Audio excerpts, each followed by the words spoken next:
Hello বন্ধুরা, আমি আজ আবার তোমাদের সাথে একটা নতুন রেসিপি শেয়ার করতে চলে এসেছি। এখানে দেখতেই পাচ্ছ কড়াইতে আমার পটল ভাজা শুরু হয়ে গেছে।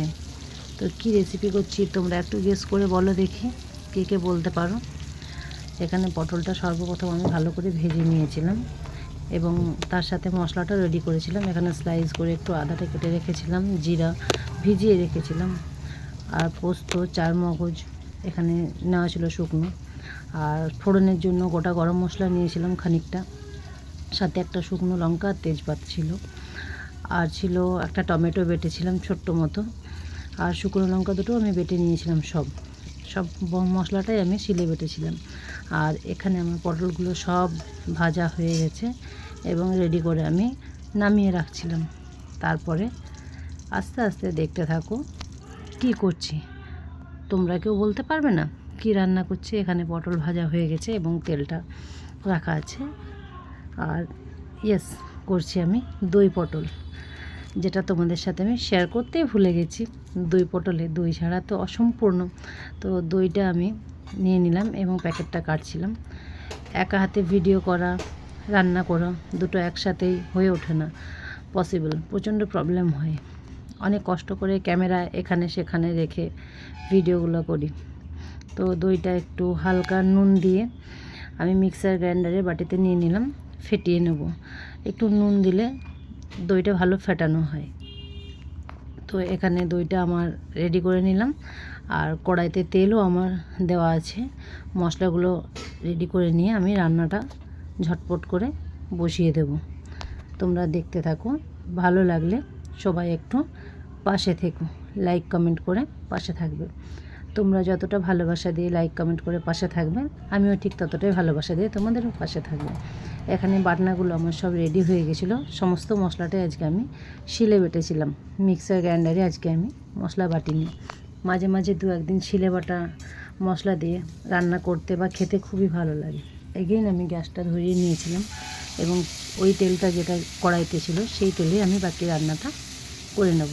তেল গরম হয়ে গিয়েছিলো, তেলের মধ্যে আমি ফোড়নগুলো সব ছেড়ে দিয়েছিলাম। এরপর আমি তেলের মধ্যে আস্তে আস্তে প্রথমে আদা, জিরে এবং শুকনো লঙ্কা বাটাটা দিয়ে দেবো। এরপর এটা একটু হালকা করে কষাতে দেবো। এই ভিডিওর মাঝে রোড সাইডে বাড়ি, মাঝে মাঝে বাসের হর্ন তোমরা পাবে, একটু কষ্ট করে শুনে নিও। তারপর হালকা মশলাটা কষানো হলে টমেটো পেস্টটা আমি এখানে দিয়ে দেবো। এখন আমি চারমগজ আর পোস্তটা দিনে খানিক পরে দিয়েছিলাম, কারণ ধরে যায়। এবার চারমগজ আর পোস্তটা এখানে আমার তেলটা ছেড়ে যখন এসেছিলো তখন আমি দিয়ে দিয়েছিলাম। এরপর আমি একটু হলুদ অ্যাড করব আর একটু নুন দেব, কারণ পটলটা আমি নুন মেখে রেখেছিলাম। আর দইয়ের সাথে একটু নুন ব্যবহার করেছিলাম। আর চিনিটা অপশনাল, তোমাদের পছন্দ মতো তোমরা চিনিটা দিও। যদি কেউ চিনি খেতে পছন্দ না করো তো চিনি নাও দিতে পারো। এখানে আমার সমস্তটা মশলা কষাবার জন্য দিয়ে দিলাম। ভালো করে আস্তে আস্তে মশলাটা আমি কষিয়ে নেব। আর চারমগজ আর পোস্ত বাটাটা দেওয়ার পর অনবরত নেড়ে যাবে, নাহলে তলে একটা ধরে যাওয়ার সম্ভাবনা থাকে। এখানে দেখতেই পাচ্ছ আমি গ্যাসটা সিম করে মশলাটা ভালোভাবে কষিয়েছিলাম। তেল আমার মশলার থেকে বেরিয়ে আসছে। এখানে আমি হালকা একটু জল দিয়ে ফুটতে দেব।